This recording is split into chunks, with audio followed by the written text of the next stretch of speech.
Copyright disclaimer.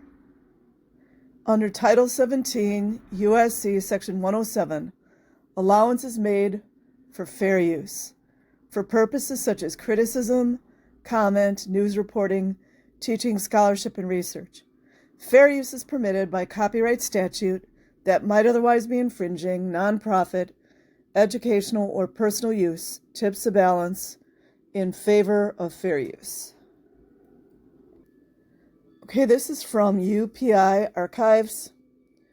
L. Ron Hubbard's wife agrees to testify in Scientology case.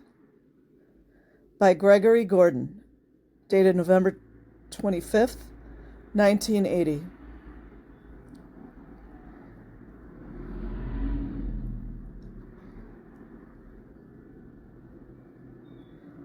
Washington threatened with imprisonment for failing to testify. The wife of Church of Scientology founder, L. Ron Hubbard, is reluctantly answering prosecutors' questions about her alleged role in a church conspiracy to steal government files.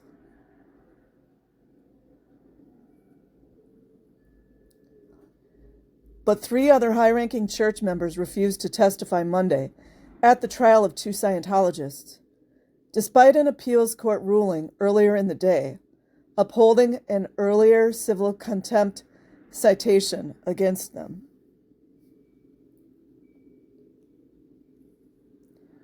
U.S. District Judge Aubrey Robinson ordered the 3, Richard Weigard of Van Nuys, California, Gregory Willardson of Beverly Hills, and Hennett Helt of Los Angeles, to each spend 30 days in jail or face a $30,000 fine for criminal contempt. Mary Sue Hubbard, wife of the science fiction writer, I think that's the mockery, you guys, by the way, who founded the church, also refused at first to answer questions at the trial of church leaders Jane Kember and Morris Budlong, extradited from England to face 9 criminal court counts. But after the judge found her in contempt, her lawyer, Leonard Bowden, advised the court she had changed her mind and would testify. Bowden cited as the reason her hypoglycemia, or low blood sugar, and other medical problems that he said would endanger her health if she were jailed.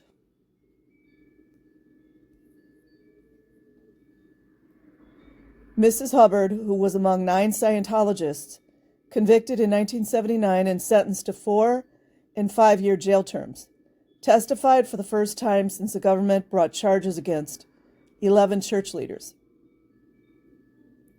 Kember and Budlong, the last to face prosecution, are charged with conspiring to infiltrate the Justice Department, the Internal Revenue Service, and other agencies to steal government documents pertaining to the church.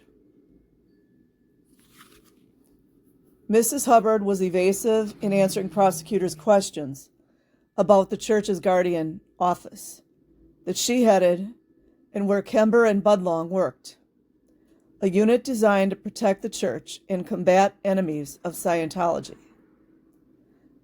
The guardian office allegedly supervised the infiltration of federal agencies.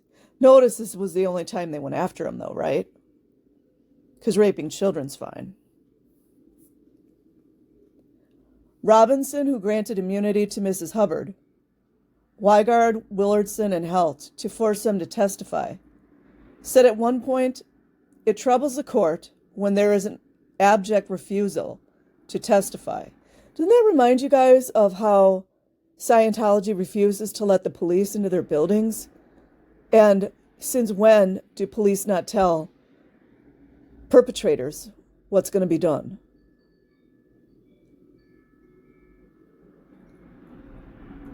Abject refusal to testify, adding, "Can this organization, the church, decide for itself it's above and beyond the law?" Yeah, pretty much, you guys. Mrs. Hubbard and the others were in an unusual predicament because they were asked to testify under threat or perjury, while their own convictions are on appeal. Isn't it funny how LRH wasn't on trial anywhere? He's the head of the freaking organization, you guys. Wakey, MF, wakey people.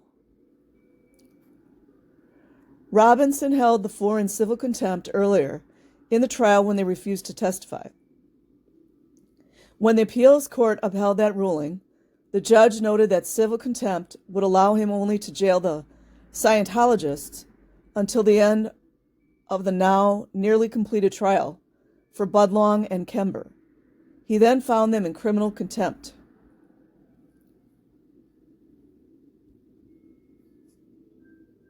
So that's it, you guys. I will leave a link in the description box. Like and subscribe if you choose. Otherwise, have an amazing day or night wherever you are. Peace.